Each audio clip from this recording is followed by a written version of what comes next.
Chers téléspectateurs, nous sommes heureux de vous retrouver. Nous avons commencé depuis un peu plus d'une semaine à lire et à conter l'histoire dans ce livre que, traduit en français, s'intitule l'Exode, mais que nous appelons Shemot les noms. Oui, nous l'appelons les noms et pas l'Exode, parce que peut-être qu'en hébreu, nous considérons que les noms sont plus essentiels, ou comme disait l'un de nos sages, le nom est l'essence de l'être, Rabbi Yehuda Lev, le Maharal de Prague. Le nom est l'essence de l'être. Eh bien, voici que nombre de noms vont être donnés et décrits dans le texte biblique, en particulier dans ce deuxième livre du Tanakh qui s'appelle donc Shemot. Un nom étonnant va être énoncé, un nom, une définition, une appellation, va être énoncé non pas par un homme d'Israël lui-même, mais par un étranger à Israël, plus qu'un étranger, un de ces génocidaires, en tout cas qui se révélera comme tel par la suite.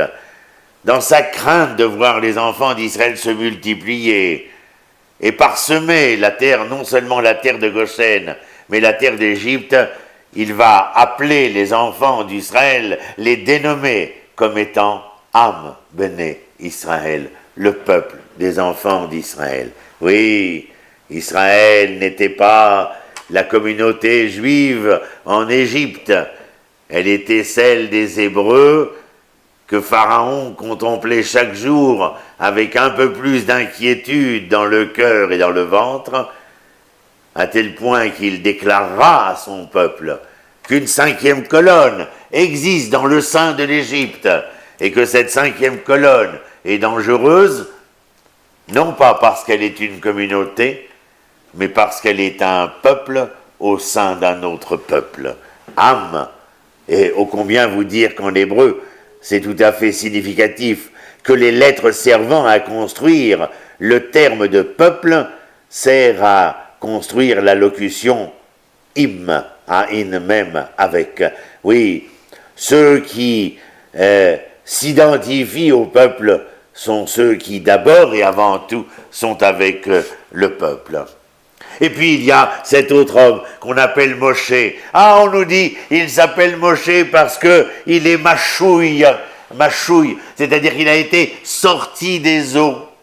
Ben, pourquoi ne s'appelle-t-il donc pas machouille ? Et pourquoi l'appelle-t-on Moshe ? Eh bien, c'est tout simplement parce que s'il a été sorti des eaux, il ne porte le nom de Moshe, non pas parce qu'il a été sorti des eaux, mais que lui, Moshe, sera capable de sortir des eaux tumultueuses les autres. Intéressant.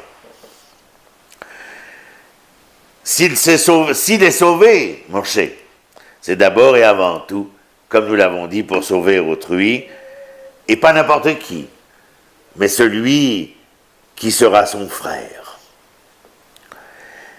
Vous vous rappelez dans l'histoire qui nous est contée, il va frapper l'Égyptien qui voulut frapper l'Hébreu, il séparera ces deux hommes hébreux qui se battaient, se disputaient entre eux, et puis nous le retrouverons des années plus tard, venant sauver les filles de Yitro, ce qu'on appelle les filles de Midian, lorsqu'elles furent agressées par des bergers ayant d'autres idées que simplement abreuver leurs troupeaux au puits. Donc il est étonnant, d'un autre côté, d'entendre le refus de Moshe.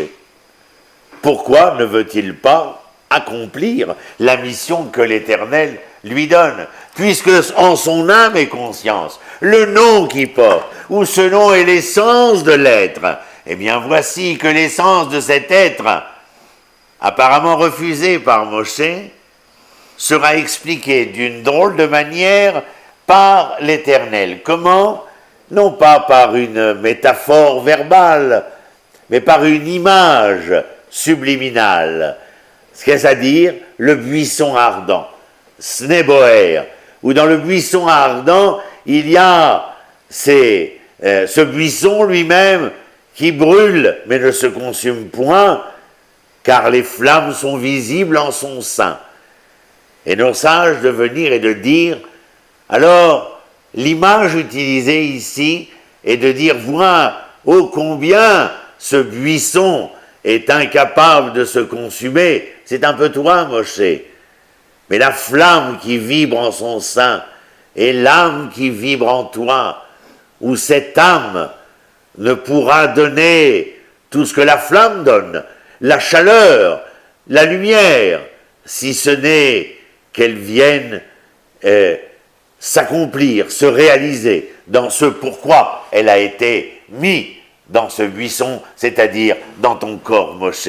Eh bien, voilà ô combien, là j'écris ici, que non seulement ce qui est chez Moshe appartient au devoir de Moshe, mais que tout autant, eh bien, cela concerne nous, Israël, lorsque nous paraissons dans ce désert épineux, mais assurés que rien ne se démentira, ainsi que le texte dans Vaïkra le dira, « Esh tamid tukad ala mizbeha lo tirbe » Un feu sera mis sur l'autel, et ce feu, cette flamme, ne s'éteindra jamais. Oui, parce que l'éternité d'Israël ne se démentira pas.